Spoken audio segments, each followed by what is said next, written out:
सच्ची मित्रता। एक गांव में दो दोस्त रहा करते थे, ढोलू और भोलू। उनकी दोस्ती बहुत पक्की थी। वो साथ स्कूल जाते, मिलकर भोजन करते और फिर शाम को एक दूसरे के साथ ही खेलते थे।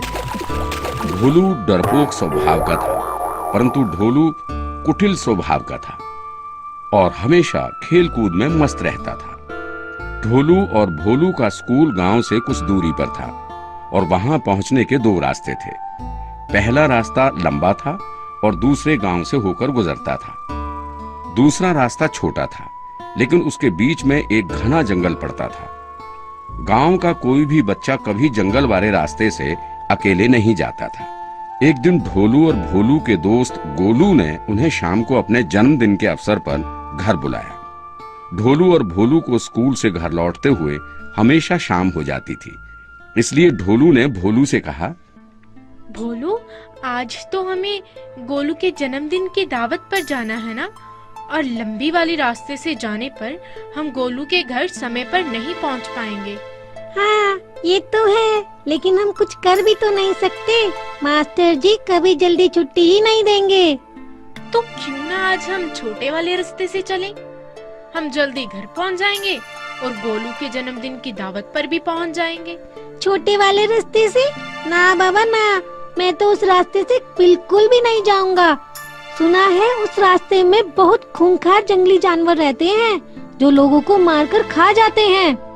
तो कितना डरपोक है रे भोलू। जब हम दोनों साथ होंगे तो जंगली जानवर हमें कुछ नहीं कर पाएंगे। हम उन्हें पत्थर मार के भगा देंगे। ढोलू के कुछ देर समझाने के बाद भोलू ने जंगल वाले रास्ते से जाने के लिए हाँ तो कर दी, पर भोलू ने एक शर्त रखी। हम दोनों को पूरे रास्ते में हमेशा एक दूसरे की मदद करनी होगी। तू मुझे छोड़कर भागेगा तो नहीं? अरे हाँ बिल्कुल, दोस्त ही तो दोस्त की सहायता करते हैं ना। शाम को छुट्टी होने के बाद ढोलू और भोलू जंगल वाले रास्ते से गांव की ओर चल पड़े। अभी कुछ दूर ही चले थे कि उन्हें एक भालू की दहाड़ सुनाई दी। भालू की आवाज सुनते ही ढोलू और भोलू दोनों डर से कांपने लगे। तभी ढोलू को पास ही में एक पेड़ नजर आया और उसने भोलू से कहा, वो देख भोलू, पेड़। हम लोग जल्दी से उस पेड़ पर चढ़ जाते हैं तो भालू हमें कुछ नहीं कर पाएगा। हाँ, हाँ, हाँ। दोनों ने पेड़ की तरफ दौड़ लगाई और पेड़ के पास पहुंचने के बाद ढोलू बोला, तू मेरी पेड़ पर चढ़ने में सहायता कर और पेड़ पर चढ़ने के बाद मैं तुझे भी ऊपर खींच लूंगा। नहीं नहीं, पहले पेड़ पर मैं चढ़ूंगा। अरे भोलू, तू पेड़ पर कैसे चढ़ेगा? तुझे तो पेड़ पर चढ़ना ही नहीं आता। हाँ? पहले मैं पेड़ पर चढ़ जाता हूँ और फिर ऊपर से तुझे खींच लूंगा। अच्छा ठीक है। भोलू ने ढोलू की पेड़ पर चढ़ने में सहायता कर दी और फिर बोला, चलो मित्र, अब मुझे भी ऊपर खींच लो। ढोलू को भोलू को डरता देखकर बड़ा मजा आ रहा था और वो ऊपर से चिल्लाया, ये डाली दो लोगों के लिए बहुत कमजोर है। अगर तू भी ऊपर चढ़ गया तो ये टूट जाएगी। तू जल्दी से जाके किसी और पेड़ पर चढ़ जा। इतने में भालू और नजदीक आ चुका था और जोर से दहाड़ा। भोलू पेड़ के नीचे से गिड़गिड़ाया, ढोलू मजाक मत कर, जल्दी से मुझे ऊपर खींच ले, वरना ये भालू मुझे खा जाएगा। अब तो ढोलू को और मजा आने लगा। मैंने कहा ना, मैं तुम्हें ऊपर नहीं खींच सकता।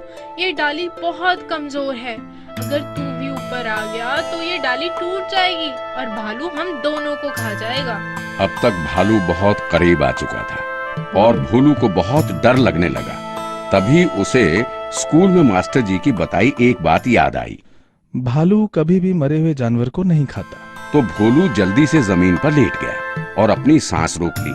भालू भोलू के पास पहुंचकर उसे सूंघने लगा और जब उसे लगा कि वो मर चुका है तो वो कुछ देर वहां पर गुर्राया और फिर वहां से चला गया। भालू के दूर जाने के बाद भोलू धीरे से उठा और गुस्से से लाल पीला गांव की तरफ जाने लगा। तभी ढोलू पेड़ के ऊपर से चिल्लाया, अरे भोलू, तू कहाँ जा रहा है? पहले मुझे तो पेड़ से नीचे उतार। अगर मैं यहाँ से कूदा तो मेरी हड्डी पसली एक हो जाएगी। वैसे उस भालू ने तेरे कान में क्या कहा? भालू ने मुझे तुझ जैसे स्वार्थी और दूर दोस्तों से दूर रहने को कहा, जो जरूरत पड़ने पर दूसरों की सहायता नहीं करते। अब मैं तुझे पेड़ से नीचे उतारने की सहायता नहीं करूँगा। अगर खुद कूद सकता है तो कूद जा। भोलू को वहाँ से जाता देख भोलू को बहुत डर लगने लगा। नहीं मित्र, ऐसा मत कर। मैं वादा करता हूँ आज से सभी की सहायता करूँगा और कभी किसी को धोखा नहीं दूंगा। पर भोलू ने उसकी एक ना सुनी और वो वहाँ से चला गया। भोलू उसे देखता रह गया।